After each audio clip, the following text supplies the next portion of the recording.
الرحمن الرحيم الحمد لله الذي نور قلوبنا بنور الإيمان وبصر عيوننا بضوء العرفان ثم الصلاة والسلام على رسول الرحمن اللهم صل على محمد وآل محمد ثم الصلاة والسلام على قاضي دينه ومنفذ أحكامه ومروج الإيمان اللهم صل على محمد وآل محمد ثم الصلاة والسلام على باقي الأئمة الذين هم أمناء الرحمن بالخصوص على سيدنا ومولانا صاحب العصر والزمان اللهم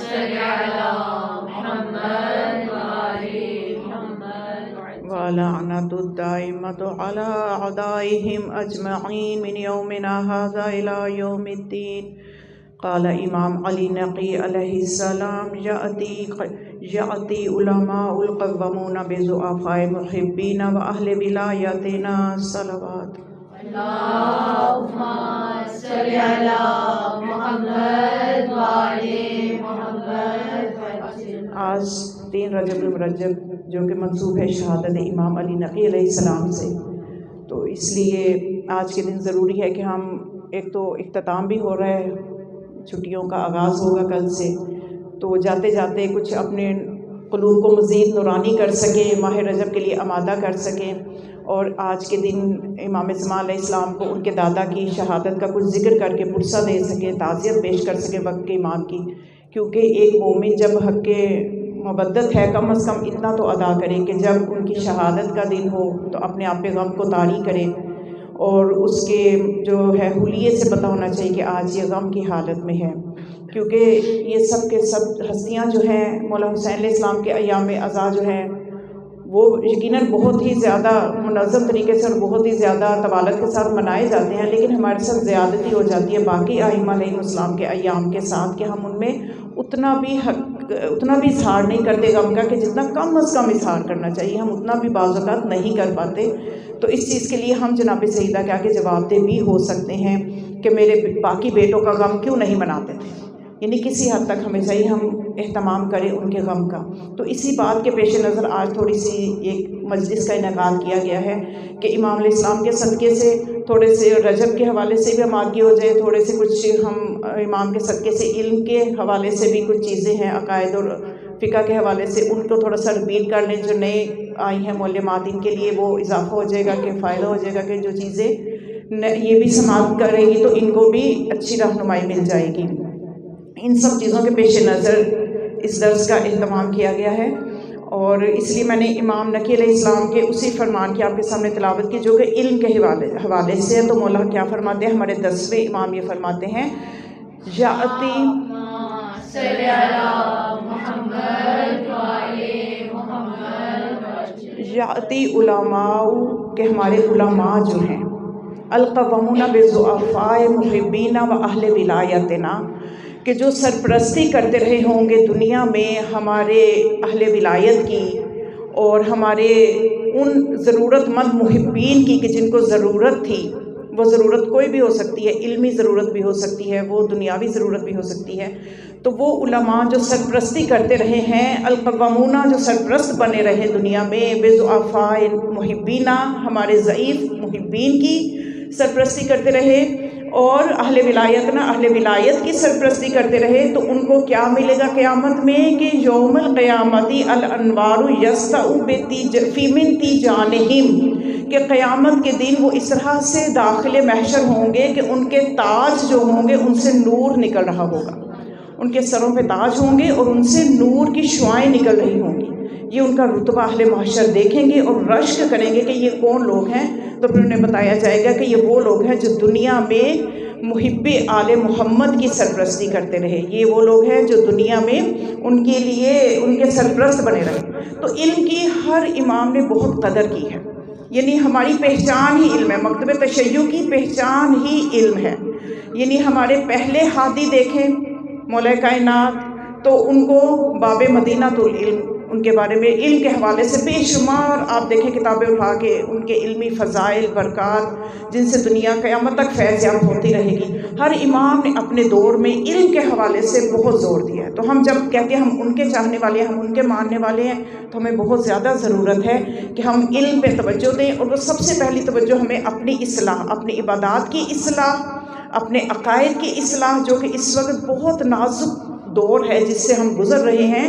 اس وقت بہت زیادہ مشکل ہے اپنے آپ کو صراط مستقیم پہ رکھنا. بہت سی چیزیں ہیں، بہت سے الٹے سیدھے دلائل سامنے آ رہے ہیں. ادھر آ جائے یہ رستہ حق ہے، ادھر آ جائے یہ حق ہے، ادھر آ جائے. کس کی بندہ سنے؟ اور ہر کوئی اپنے دلائل لے رہا ہے. اور اکثر لوگ کیا کر رہے ہیں؟ قرآن سے اٹھ کے باطل کے لیے دلائل پیش کیے جا رہے ہیں. یعنی باطل کے لیے دلائل قرآن سے لیے جا رہے ہیں، اور وہاں پہ آ کے انسان خاموش ہو جاتے. واہ جی واہ، جس کو علم نہیں ہے، بصیرت نہیں ہے، معرفت نہیں ہے، وہ حق کو باطل سمجھ رہا ہے، باطل کو حق سمجھ رہا ہے. یعنی حالات اتنے نازک ہیں.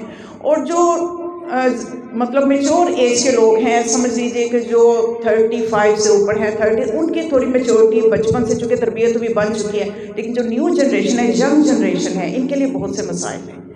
ہمارا فرض ہے کہ ہم یہ جو 20+ کے لوگ ہیں، ان کے لیے بہت مشکل ہے. یہ ایسی ایسی چیزیں ان کے دماغوں میں ڈالی جا رہی ہیں. تو اس لیے ہمیں ضروری ہے کہ معصومین کے دلوں کو منائیں اور ہم دیکھیں کہ وہ ہماری کس طرح رہنمائی کرتے ہیں. ہر امام نے ہماری رہنمائی کی ہے، اور امام کی جو طرز زندگی ہے، جو سیرت ہے، وہ صرف اس دور کے لیے نہیں ہے، کیونکہ یہ ناطق قرآن ہے. قرآن جو ہے وہ قیامت تک کے لیے ضابطۂ حیات ہے. تو معصومین کی زندگیاں بھی قیامت تک کے لیے رہنمائی کر رہی ہیں. تو تھوڑا سا ہم امام علی نقی علیہ السلام، آج کے دن کا تقاضا ہے کہ تھوڑا سا ان کا ذکر کیا جائے کہ یہ حجت خدا ہیں، حجت خدا کے فرزند ہیں، اور زمین پر اللہ کی حجت ہیں. اور خدا ایک لمحہ بھی زمین کو حجت سے خالی نہیں رکھتا. یعنی ہادی کی ضرورت اتنی زیادہ کہ خدا نے سب سے پہلے زمین پہ آدم کو بھیجا، جو کہ ہادی ہے، خلیفہ ہے. اس کے بعد مخلوق آئی ہے. یعنی ہادی پہلے آیا ہے تو مخلوق آئی ہے. تو ہادی کا ہونا ہر زمانے میں ضروری ہے. ایک لمحہ بھی زمین ہادی کے وجود سے خالی نہیں رہ سکتی. اور اس ہادی کی پہچان ہی اصل معرفت ہے کہ ہم نے اس ہادی کو پہچاننا کیسے ہے. تو اس کے لیے خدا نے ہمیں نبی کے ذریعے سے ہمیں کچھ علامات ایسی بتا دی کہ میرے بعد جو میرے 12 جانشین ہیں، ان کی یہ نشانیاں ہیں، یہ معیار ہے. جو اس معیار پر اترے گا وہ میرا جانشین ہے. دوسرا کہتا رہے، چاہے تخت پہ آ کے بیٹھ جائے اور اپنے آپ کو خلیفۃ الرسول کہتا رہے، اس کو خلیفۃ الرسول نہ ماننا ہے. تو اس کو جو نشانی میں بتا رہا ہوں کہ میرا جو خلیفہ ہوگا اس کے پاس علم ہوگا. ایک نشانی جو آپ نے سب سے پہلے جو بتائی کہ جو میرا خلیفہ ہوگا، جو اپنے آپ کو، جو میرا حقیقی جانشین ہوگا، وہ علم اس کے پاس اتنا ہوگا کہ اس کے پاس کوئی دنیا کا بندہ کسی زبان میں کوئی مسئلہ لے کے آئے تو وہ مسئلے سے پہلے اس کا جواب بتانے کے قابل ہو. اور دوسری نشانی کیا ہوگی کہ اس کے پاس اتنا علم ہے. اس کی نشانی یہ ہوگی کہ اس کا دنیا میں کوئی استاد ہی نظر نہیں آئے گا. کوئی استاد نظر نہیں آئے گا. دنیا میں کوئی کتنا بڑا عالم ہو، اپنے کسی نہ کسی استاد کا ذکر کرتا ہے کہ میں فلاں سے پڑھا ہوں، میں فلاں کا شاگرد ہوں. لیکن جو میرے 12 جانشین ہوں گے، نبی فرماتے ہیں، ان کا علم میں کوئی ثانی نہیں ہوگا، ان کا ثبوت ہے کہ ان کا کوئی استاد نہیں ہوگا. اب یہ چیز دشمنان نے، آل محمد نے جب دیکھی کہ علم کے حوالے سے، علم کے میدان میں انہوں نے بڑی کوششیں کی کہ ان کو ہم کسی طرح سے کچھ ایسا کریں کہ دنیا کے دل جو ان کی طرف ہیں مائل، تو ہم ان کو ذرا دنیا کے دلوں کو ان سے ہٹا سکیں. تو وہ یہ نہیں کر سکے، اس میں کامیاب نہیں ہو سکے. وہ ہر دور میں حاکم رہے دشمنان آل محمد، تختوں پہ بیٹھتے تھے، حکومتیں کرتے تھے، دولت ان کے پاس تھی اور مین پاور ان کے پاس تھی، طاقت ان کے پاس تھی. لیکن اس کے باوجود وہ ان ہستیوں سے کس بات سے حسد کرتے تھے کہ لوگوں کے دل ہماری طرف نہیں ہیں. ہم اوپر سے روب اور پیسہ ڈال کے ان کو تو خرید رہے ہیں، لیکن ان کے دلوں کو نہیں ہم خرید رہے. ان کے دل ان کے ساتھ کیوں ہیں؟ ان کی یہ حسرت تھی کہ ہم لوگوں کے دلوں کو ان سے ہٹا سکیں. تو ایسا وہ کرنے میں کبھی کامیاب نہیں ہو سکے، اور نہ ہی کبھی ہو سکتے ہیں، کیونکہ ان کی محبت خدا نے دلوں میں ڈالی ہے. اور جن کے ظرف ہیں، خود امام فرماتے ہیں، امام نقی علیہ السلام یہ فرماتے ہیں کہ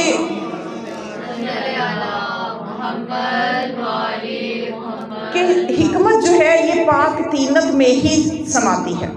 حکمت کبھی بھی بد تینت، بد کردار انسان کے اندر جا ہی نہیں سکتی. اور مولا امام نقی علیہ السلام نے کیوں فرمایا؟ ان کی زندگی میں ہمیں یہ چیزیں نظر آتی ہیں کہ اب یہ جو علم کے میدان میں نیچا دکھانا چاہتے تھے دشمنان آل محمد، انہوں نے ایک پلان کیا متوکل نے، متوکل کتنا بڑا دشمن تھا آل محمد کا، اولاد علی کا بہت بڑا دشمن تھا یہ، اس کے بہت سے سیاہ کارناموں سے تاریخ بھری ہوئی ہے۔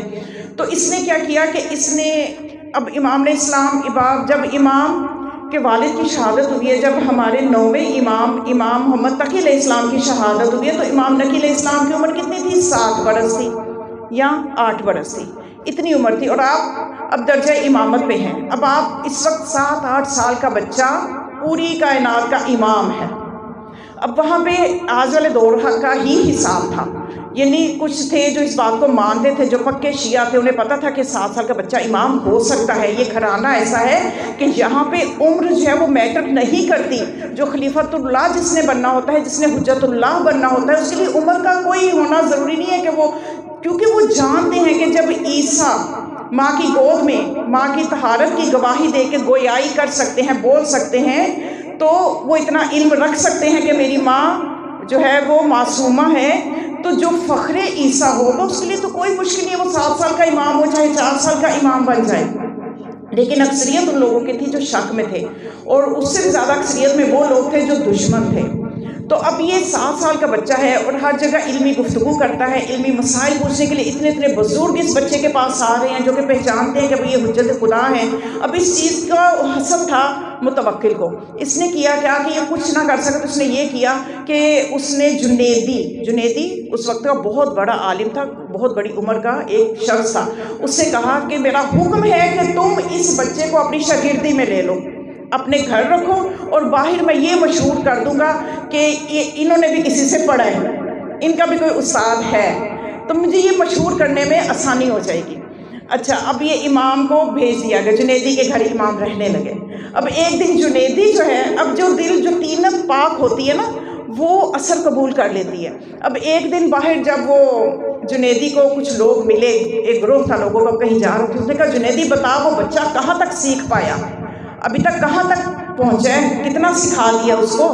تو جنیدی نے کہا کیا بات کرتے ہو، وہ میرے سے نہیں سیکھتا، میں اس سے سیکھ رہا ہوں، وہ میرے سے نہیں پڑھ رہا، میں اس سے پڑھ رہا ہوں۔ تو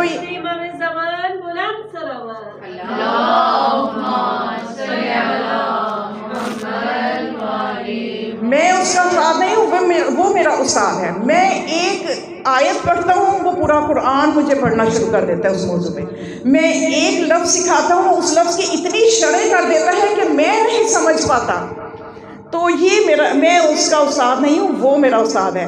جب اس میدان میں بھی متوکل ہار گیا، اسے پتا چلا کہ یہاں بھی مجھے کوئی کامیابی نہیں ہو رہی، تو پھر اس نے مناظرے کروانا شروع کیے، بڑے بڑے علماء فقہا کو بلاتا، لیکن امام ان کے سوالوں میں سے سوال نکال کے ان کو لاجواب کر دیتے تھے۔ تو اب لوگ حیران تھے کہ ماننا پڑا کہ یہ حجت خدا ہی ہے کہ اس عمر میں اتنا علم جس کے پاس ہو۔ تو بہت سے لوگ اب جنیدی جو تھا وہ مکتب تشیع کی طرف آ گیا، اس کا ذہن بدل گیا کہ یہ علم ایک معجزہ ہے کہ ایک بچہ آپ کو لاجواب کر رہا ہے۔ تو پھر اس کے بعد ابن سکیت تھا اس زمانے کا بہت بڑا عالم، وہ جو تھا وہ بہت بڑا دشمن تھا پہلے وہ بھی آل محمد کا، لیکن ہوا یہ کہ اس نے جب امام علیہ السلام کا کردار دیکھا، اس کی پاکیزگی، معصومیت دیکھی، کردار کا جب حسن دیکھا، جب مولا کا کلام سنا، تو یہ ابن سکیت جو تھا یہ بھی اندر سے کچھ اس کا دل ہل گیا کہ یہ صحیح راستہ ہے جس میں مجھے ہونا چاہیے، یہ حق ہے، یہ اللہ کا نمائندہ ہے زمین پہ۔ تو لیکن ابھی اس نے اظہار نہیں کیا۔ کوئی ابن سکیت جو ہے نا، اس کا نام سکیت کیوں تھا، یہ آپ روایت جب کتابیں پڑھیں گے نا تاریخ کی، تو آپ کو نام بہت ملے گا، جب امام علیہ السلام کی سیرت پڑھیں گے تو اس میں ملے گا۔ سکیت اس کو اس لیے کہتے تھے، سکوت سے ہے کہ یہ بولتا بہت کم تھا، سکوت سے یہ مبالغہ کا صیغہ سکیت، یعنی بہت ہی کم بولنے والا، تو بولتا نہیں تھا، یہ بہت کم بولتا تھا۔ تو اس کو کیا ہوا کہ چونکہ بہت بڑا عالم تھا، تو اس سے متوکل نے اپنے بچوں کے لیے اس کو استاد کے طور پہ، کیونکہ علم اچھا تھا اس کے پاس، اس کو استاد بنا لیا۔ ایک دن یہ پڑھا رہا تھا متوکل کے بچوں کو، تو متوکل نے اس کا امتحان لینا چاہا، اور اسے امید بھی یہی تھی کہ یہ وہی بات کہے گا جو میں سننا چاہتا ہوں۔ متوکل نے کہا، ایس ابن سکیت، ذرا یہ تو بتا کہ یہ میرے 2 بچے تیرے نزدیک افضل ہیں یا کہ علی کے بیٹے حسن و حسین کا مقام زیادہ ہے؟ تو سکیت جو نہیں بولتا تھا، لیکن بعض اوقات بولنا ضروری ہو جاتا ہے، واجب ہو جاتا ہے، وہاں پہ خاموشی حرام ہوتی ہے، تو یہاں پہ اپنے سکوت کو توڑ کے ابن سکیت نے کہا کہ تو یہ پوچھتا ہے کہ یہ تیرے 2 بچے حسن و حسین سے افضل ہیں یا حسن و حسین ان سے افضل ہیں، تو سن، کہ میں تو یہ عقیدہ رکھتا ہوں کہ قمبر جو ہے وہ تیرے ان دونوں بچوں سے افضل ہے، جو غلام ہے مولا کا، وہ میں سمجھتا ہوں۔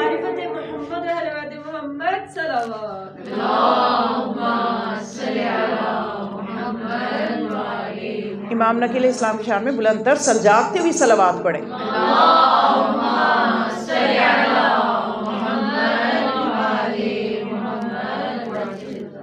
تو بہرحال متوکل جو تھا اس نے جب یہ جواب سنا تو اس کی قیمت بھی ابن سکیت کو چکانا پڑی کہ اس کی زبان کو گدی سے اکھاڑ دیا، اس کی زبان کو کھینچ لیا گیا اور اس پہ طرح طرح کے ظلم کیے گئے، اور یہ سب وہ ابن سکیت جانتا تھا کہ اس کے دل میں علی کی محبت جہاں آ جاتی ہے تو وہاں پہ اس کا پھر امتحان بھی ہوتا ہے، ٹھیک ہے نا۔ جب انسان مسلمان ہوتا ہے تو امتحان شروع ہوتے ہیں، مومن ہوتے ہیں امتحان اور زیادہ ہوتے ہیں، جب وہ علی کا شیعہ بندے امتحان اور سخت ہوتے ہیں، تو ہم آرام سے نعرے وغیرہ تو لگا لیتے ہیں، لیکن جب امتحان کا موقع آتا ہے تو ہم پریشان ہو جاتے ہیں۔ اس لیے ہمیں تھوڑا سا اپنے اندر یہ بھی دیکھنا چاہیے کہ جس نے بھی اس میدان میں قدم رکھا ہے اس نے امتحان دیے ہیں۔ ابھی ابن سکیت نے امتحان دیا ہے، جب دیا تو آج اس کا ذکر ہو رہا ہے۔ اگر یہ تقیہ کر لیتا، تقیہ کر سکتا تھا، کیونکہ جان کے بچانے پہ تو تقیہ کر سکتے ہیں، شریعت میں اجازت ہے، لیکن اس کا پھر اس طرح سے ذکر نہ ہو پاتا جس طرح سے آج تک ابن سکیت کا نام ہماری مجلسوں میں زندہ ہے۔ یہ انہی کے صدقے سے زندہ ہے کہ اس نے اپنے قدم مضبوط رکھے۔ تو اب یہ مختلف طرح کے لوگ تھے، مختلف طرح کی بصیرتیں تھیں۔ یہ ابن سکیت کی بصیرت تھی، جنیدی کی بصیرت تھی کہ اس نے بھی اعتراف کر لیا کہ میں تو استاد نہیں ہوں، وہ بچہ میرا استاد ہے۔ تو لیکن کچھ لوگ ہٹ دھرم ہوتے ہیں۔ میں نے بھی مولا کا فرمان بتایا کہ بدطینت کے اندر حکمت نہیں سما سکتی، تو جو بدطینت ہے وہ بعض معجزے دیکھ کے بھی بدطینت ہی رہتا ہے۔ ہم بعض اوقات یہ سوچتے ہیں کہ شاید ہم کوئی معجزہ دیکھیں گے تو ہم اتنے پکے ہو جائیں گے کہ شاید ہمیں تو کوئی ہلا بھی نہیں سکے گا، لیکن یہ بات اصل میں یہ ہے کہ ہمیں توفیق مانگنی چاہیے، اپنے ایمان پہ قائم رہنے کے لیے دعا کرتے رہنا چاہیے، چاہے بعض اوقات انسان معجزہ دیکھ کے بھی جو ہے وہ نہیں سمجھ پاتا۔ اب نبی کریم سے یہی کہا تھا نا کہ آپ معجزہ کریں، ہم مان لیں گے آپ نبی ہیں، کیا معجزہ کروں، آپ یہ چاند کے 2 ٹکڑے کریں، تو کیے تھے 2 ٹکڑے، پورا مکہ ہو گیا تھا مسلمان، سب نے دیکھا تھا، نہیں ہوئے تھے، ہوئے وہی تھے جن کی طینت پاک تھی، باقیوں نے کہنا شروع کر دیا تو جادو ہے یا آنکھوں کا دھوکہ ہے، شیطان کئی راستے دکھا دیتے ہیں حق سے ہٹانے کے لیے۔ آج بھی ہمارے ساتھ معجزے بھی ہوتے ہیں لیکن ہم اس طرح سے محسوس نہیں کر پاتے، ان کا اثر نہیں لے پاتے، تو وہ اثر لینے کے لیے ہمیں چاہیے ہم اپنی جتنا زیادہ ہم اپنے نفس کو، اپنے کردار کو پاکیزہ کریں گے اتنا ہی ہم اثر لیں گے، لیکن جو بد کردار ہوتے ہیں ان پہ کوئی اثر نہیں ہوتا۔ وہ واضح امام کے معجزے وہ بھی دیکھتے تھے۔ بس ایک چھوٹی سی بات اور بیان کر کے تھوڑے سے مسائل پھر میں بیان کروں گی کہ یہ کس طرح کے لوگ امام کے دور میں موجود تھے کہ جب متوکل کچھ نہ کر سکا، یہ اپنے ہی خاندان کے لوگوں کے ہاتھوں مارا گیا، اس کے بعد معتز آیا، تو معتز نے پھر امام علیہ السلام کی شہادت معتز کے ہاتھوں ہوئی تھی۔ کہ تھوڑا سا میں امام کا بتا دوں کہ شہادت امام کی 42 سال کی عمر میں، بہت کم عمر ہے، جوانی میں امام علیہ السلام نے جو ہے بچپنے میں امامت سنبھالی اور 32 سال 33 سال کا عرصہ جو تھا وہ امامت میں گزارا۔ جب آپ کے بابا شہید ہوئے تو آپ امامت کے عہدے پہ آئے، تو 33 یا 32 سال آپ نے عہدہ امامت پہ رہے اور 42 سال کی عمر میں آپ کی شہادت ہو گئی۔ تو یہ معتز جو تھا اس نے سامرہ کو جب آباد کیا، وہاں پہ اپنی چھاؤنی بنا لی اور وہاں پہ اپنا تخت لے گیا، تو اس کو مدینہ سے مسلسل خبریں آتی رہتی تھی کہ لوگ کس طرح سے امام کے گھر جاتے ہیں اور امام کی عزت کرتے ہیں، اور اسے لگا کہ امام بھی کو لشکر تیار کر رہے ہیں، یہ میرے خلاف قیام کر لیں گے، یہی خطرہ رہتا تھا ان لوگوں کو۔ تو اس نے اپنا پورا 300 لوگوں کا ایک قافلہ بنا کے بھیجا کہ جاؤ مدینے میں جا کے امام کو بھی سامنے، تاکہ میری نظروں کے سامنے رہیں، ان کی تمام کام میرے سامنے رہیں۔ تو یہ 300 افراد جب گئے تو راستے میں ذرا صحرا بھی آیا، تو ان میں بھی ملے جلے لوگ تھے، کچھ لوگ تھے جو امام کے محب بھی تھے، وہ کم تھے، لیکن زیادہ جو تھے امام کے دشمنوں کی تعداد تھی۔ تو کچھ تقیہ کے طور پہ خدمت متوکل تو اس کی معتز کی خدمت تو کر رہے تھے، لیکن وہ تقیہ میں تھے، اندر سے امام کے ساتھ تھے ان کے دل، تو کچھ وہ بھی لوگ اندر تھے۔ تو راستے میں جب صحرا آیا، میں یہ تھوڑا بتانا چاہتا ہوں حجت خدا کو سمجھیے کہ حجت خدا کا تصرف کیا ہوتا ہے۔ تو اب جب یہ آیا تو راستے میں صحرا آیا، تو ایک لوگ، وہ جو 2 بندے تھے نا، ایک تھا امام کا محب تھا اور وہ دوسرے ایک بندے کے ساتھ، اس کا نام غالباً ہرسمہ تھا، ہرسمہ کے ساتھ اس کا مناظرہ چلتا رہا۔ تو یہ ایک جگہ آئی تو ہرسمہ نے کہا کہ بھائی تم کہتے تمہارے جو ہے امام کے ہر بات سچی ہوتی ہے، تو تمہارے امام علی نے یہ فرمایا ہے کہ دنیا کا کوئی گوشہ ایسا نہیں ہوگا جہاں سے روز قیامت مردے نہیں اٹھائے جائیں گے۔ تو دیکھو یہ لک و دک صحرا ہے، یہاں کس نے آ کے آباد ہونا ہے تو کس نے دفن ہونا ہے۔ تو یہ تمہارے مولا کی ہر بات بھی سچی نہیں ہے، نعوذ باللہ۔ وہ تو ذرا ان کو معرفت ہی نہیں تھی، وہ یوں اس طرح سے کہنے لگا۔ تو اس نے کہا اگر میرے مولا نے فرمایا ہے نا تو اس میں سچ ہی ہوگا۔ اور اس نے آگے سے بحث نہ کی کہ قیامت آنے تک کیا معاملات ہوتے ہیں، کہاں تک باتیاں پہنچتی ہیں، کیا ہوتا ہے، اس نے کوئی بحث نہ کی۔ اور وہ مولا کی خدمت میں جب یہ لوگ آ گئے تو امام علیہ السلام نے کہا مجھے 1-2 دن اپنی تیاری کے لیے دو، اس کے بعد میں آپ لوگوں کے ساتھ چلتا ہوں۔ ظاہر حکومت کا حکم ہے، مولا نے اب جانا ہی تھا۔ تو اب جب امام تیاری کر رہے تو امام نے اپنے غلاموں سے کہا کہ تم میرے سامان میں اور اپنے سامان میں بھی تم لوگ ضرورت کی چیزوں کے ساتھ سردیوں کے کپڑے رکھو، موٹے کپڑے رکھو، گرم کھانے والی چیزیں رکھو، اس طرح کی چیزیں رکھو۔ تو وہ سب جو تھے نا وہ مزید ہنسنے لگے، کہنے لگے دیکھو یہ ان کے امام کی شدید سردی، شدید گرمی پڑ رہی ہے، اتنا گرمی کا موسم ہے، اور یہ ان کا امام دیکھو کیا کام کروا رہے ہیں، یہ کہہ رہے ہیں سردیوں کے کپڑے رکھو۔ تو بہرحال وہ جو امام کی معرفت رکھتے تھے وہ آگے سے کیوں نہیں کہتے، وہ یہ نہیں کہتے کہ ایسا کیوں تو ویسا کیوں، انہوں نے حکم امام کی تعمیل کی، وہ چیزیں رکھ لی۔ جب یہ اسی صحرا میں پہنچے اللہ کے حکم سے آندھی طوفان برف باری، ایسی سردی شروع ہو گئی کہ 800 افراد وہاں پہ مر گئے، 80 افراد وہاں پہ مر گئے سردی کی وجہ سے، انہیں ایک بیماری لگی اور وہ مر گئے۔ تو اس وقت وہ شخص اس کے پاس آیا اور اس سے کہا کہ بتاؤ تم کہتے تھے یہاں کون سی قبریں بنیں گی، 80 تو اپنے ہاتھوں سے دفنا چکے ہو نا۔ تو یہ ہمارے امام وہ خدا کی حجت وہ ہوتی ہے۔ اب یہ امام جو ہیں ان تک یہ بات اس نے پہنچ، کیونکہ امام تو دلوں کی بات جانتے ہیں، امام کو بات بتانی نہیں پڑتی، یہی تو حجت اللہ کی نشانی ہے کہ ان کو بات بتانی نہیں پڑتی۔ تو اب یہ امام علیہ السلام نے پھر اپنے محب کو بلایا اور کہا کہ اب اس سے جا کے کہو کہ جو یہ بات اس نے تمہارے ساتھ یہاں پہ کی تھی اس کو سچ دیکھا ہے کہ نہیں دیکھا ہے۔ تو یہ بات ہے کہ آج ہم بھی زمانے کے امام سے باتیں کریں تو وہ ہماری مصیبتوں کو جانتے ہیں، لیکن صرف کمی کس چیز کی ہے؟ کمی صرف ہماری معرفت کی ہے، ہمارے یقین کی ہے، وگرنہ وہ مدد بھی کرتے ہیں، وہ ہمارے دلوں کے حال بھی جانتے ہیں۔ مسئلہ یہ ہے کہ ہم اپنی روزمرہ کی زندگی میں ہم اپنے امام کے لیے وقت نہیں نکال رہے۔ وقت نکالیں، ہمیں ان کی ضرورت ہے، انہیں ہماری ضرورت نہیں ہے، ہمیں ان کی ضرورت ہے، تو ہم کیوں نہیں وقت نکالتے؟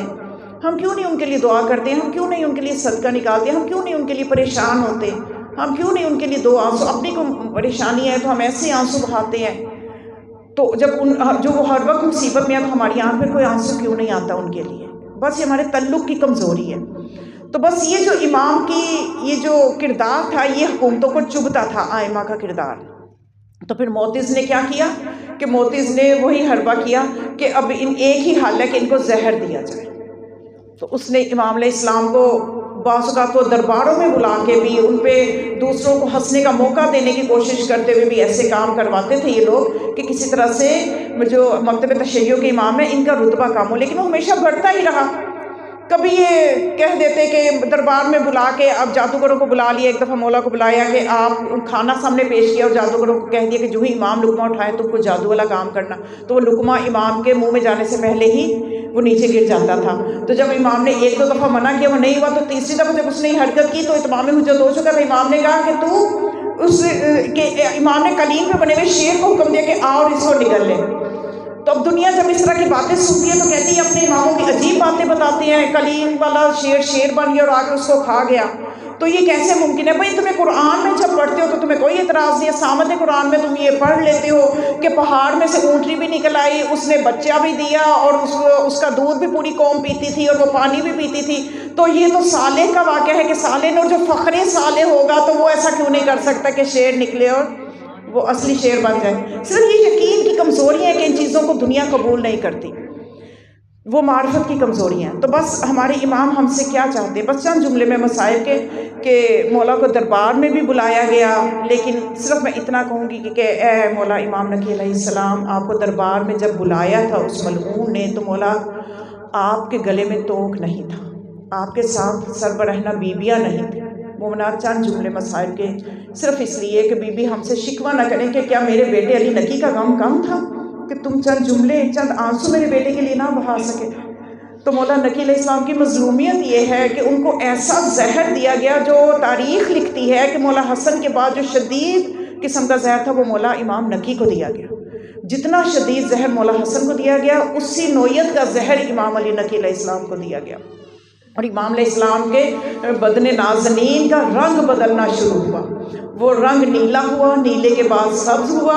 اور زہر کی حالت میں کیا ہوتا ہے مومنات؟ پیاس لگتی ہے. مولا کو شدت کی پیاس لگی، لیکن روایت یہ کہتی ہے کہ جب شدت کی پیاس لگی تو میرے مولا نے اپنی پیاس کو اپنے جد حسین کی پیاس سے ملاتے ہوئے اپنے جد کے مصائب پڑھنا شروع کر دیا. کربلا میں اپنے مولا اپنے جد حسین کی پیاس کو، علی اصغر کی پیاس کو، علی اکبر کی پیاس کو یاد کرنا شروع کر دیا. تو میں کہوں گی یا مولا، یا امام نقی علیہ السلام، آپ جب پیاسے تھے، آپ کو پانی پلانے کے لیے آپ کا فرزند موجود تھا، آپ کے گھر والے موجود تھے، لیکن وہ کربلا کا پیاسا شہید، وہ پیاسا حسین کہ جس کو شدت پیاس کے ساتھ پس گردن سے بے دردی کے ساتھ شہید کیا گیا، مولا نقی